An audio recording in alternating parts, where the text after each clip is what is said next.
નમસ્કાર મિત્રો, ડોક્ટર નીતિન અંજાન બોલું છું ગાંધીનગરથી। મિત્રો, અનલોક 3 ચાલી રહ્યું છે। અનલોક 3 નો મતલબ કે સરકારે બધી જ છૂટછાટ આપી દીધી છે। હવે તમારે જાતે તમારી રક્ષા કરવાની છે। કોરોના એ એક શરદી ખાંસી તાવનો વાયરસ જ છે। આટલા બધા મહિનાના સ્ટડી પછી ખબર પડી ગઈ કે આ એક પ્રકારની શરદી ખાંસી તાવ જ છે। આ તો આ સિઝનમાં બધું થતું જ તું અને થાય જ છે, પરંતુ અત્યારે જે બધા મૃત્યુના આંકડા તમે જોઈ રહ્યા છો ને, એ મોટા ભાગે બધા જ ઉંમરલાયક વ્યક્તિઓ અને જે લોકો kidney, diabetes, TB, HIV, heart attack, cancer, આ બધી બીમારીઓથી જે પીડાય છે ને, એ લોકો જ મરી રહ્યા છે। કોઈ બીજા મરતા નથી। મૃત્યુદર એકદમ ઓછો છે।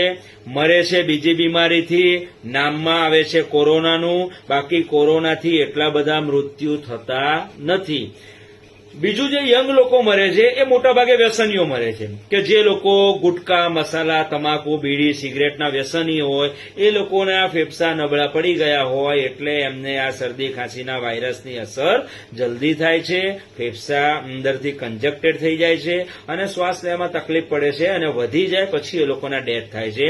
બાકી તો બીજું કાંઈ જ છે નહીં આમાં, ખાલી ફક્ત ને ફક્ત સાવચેતી રાખવાની છે। સોશિયલ ડિસ્ટન્સ શબ્દ અત્યાર સુધી આપણે વાપરતા હતા, પણ મને એવું લાગે છે કે આપણે ફિઝિકલ ડિસ્ટન્સિંગ રાખવું જોઈએ, એકબીજાથી થોડી દૂરી રાખવી જોઈએ। મોઢે માસ્ક પહેરો, હાથ ધોયેલા ચોખ્ખા રાખો, બસ બીજું કંઈ જ કરવાનું નથી। વર્લ્ડ હેલ્થ ઓર્ગેનાઇઝેશને કહ્યું કે ગરમ પાણી સિવાય આની કોઈ જ બીજી અકસીર દવા છે નહીં। ફક્ત ને ફક્ત પૂરેપૂરું આખો દિવસ ગરમ પાણી સૂંઠ ધાણા નાખેલું પીધા કરો।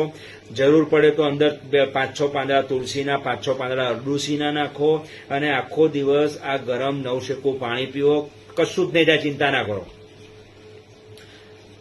બીજી એક વસ્તુ કે ઘણા બધા કહે છે, સાહેબ આની દવા ક્યારે શોધાશે? અરે ભલા માણસ, આની દવા હોય જ નહીં, દવા શોધાશે તો શું સમજો છો તમે? આનું જે ઇન્જેક્શન અત્યારે જે માર્કેટમાં 40-40 હજારમાં મૂકી રહ્યા છે, તો શું આની રસી કે આની દવા શોધાશે શું તમને મફત આપશે સરકાર? હે? આ બીજી બધી અત્યારે જે રસીઓ મુકાવો છો, ટાઇફોઇડની બાયફોઇડની રસીના ભાવ સાંભળ્યા જ તમે? હિપેટાઇટિસની ને બધી। હવે તમારા ઘરમાં 5 જણા છે અને રસીની કિંમત 5,000 કે 10,000 હશે, તો શું તમે 10,000ની રસી મુકાવવાના છો? કોઈ રસી મુકાવવાના છે જ નહીં, આ કહી દઉં। એટલે ખાલી ખોટી એવી આશા ના રાખો કે દવા શોધાશે, રસી શોધાશે। તમારા બધાની કેપેસિટી જ નથી રસી મુકાવવાની। આજે મેં છાપામાં વાંચ્યું છે કે રસી પાછી શોધાશે તો એ 3 મહિના સુધી જ એની અસર રહેશે। જેમ આપણે ધનુરની રસી મુકાઈએ છીએ તો ધનુરની રસીની અસર 6 મહિના સુધી રહેતી હોય છે, એમાં કોરોનાની રસી શોધાશે તો એની અસર 3 મહિના જ રહેશે, એવું આજના ગુજરાત સમાચારમાં મેં વાંચ્યું છે। તો તમે કઈ રસીની કઈ દવાની વાત કરી રહ્યા છો?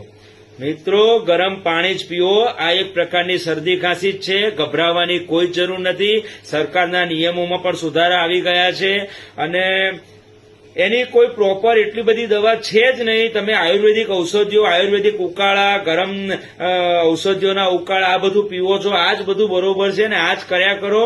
અને તમારા નજીકના જે જનરલ પ્રેક્ટિશનર કે ફેમિલી ફિઝિશિયન કે જે બી હોય એમની જોડે જઈને તરત શરદી ખાંસી તાવની દવા લઈ અને મટાડી દો। બધા શરદી ખાંસી તાવ કોરોના છે જ નહીં। સામાન્ય શરદી ખાંસીમાં તમે દવા લઈ લેશો તો પણ મટી જાય છે, એટલે ગભરાવાની કોઈ જ જરૂર નથી। અને અત્યારે આ સિઝનમાં તો તાવ, શરદી, ખાંસી રહેતા જ હોય છે, એટલે કોરોનાને મગજમાં બહુ લાવવો નહીં। ખાલી તમે ફિઝિકલ ડિસ્ટન્સિંગ જાળવો, મોઢે માસ્ક પહેરો, ક્યાંય ભીડભાડવાળી જગ્યાએ જશો નહીં, કોઈને હાથ મિલાવશો નહીં અને હાથ ધોઈને સાફ રાખો। અને બીજી મેઇન વસ્તુ કે આંખ, નાક અને મોઢા આગળ તમારા હાથ લઈ જવા નહીં। બસ આટલું કરો, બાકી કાંઈ કરવાની જરૂર નથી, કોઈ ટેન્શન લેવાની જરૂર નથી, કશું જ થવાનું નથી, કોઈ રસીની બી રાહ જોવાની જરૂર નથી। ખાલી ગરમ પાણી પી તમે તમારું જીવન સુધારી શકો છો। ખાસ વ્યસનોથી દૂર રહો તો તમે નિરોગી રહેશો, તમારી ઇમ્યુનિટી વધશે અને ખાસ ઉંમરલાયક માણસો જે લોકો ડાયાબિટીસથી કે બીજા બીમારીઓથી પીડાય છે એમનું ધ્યાન રાખો, બીજું કાંઈ જ થવાનું નથી। Thank you very much.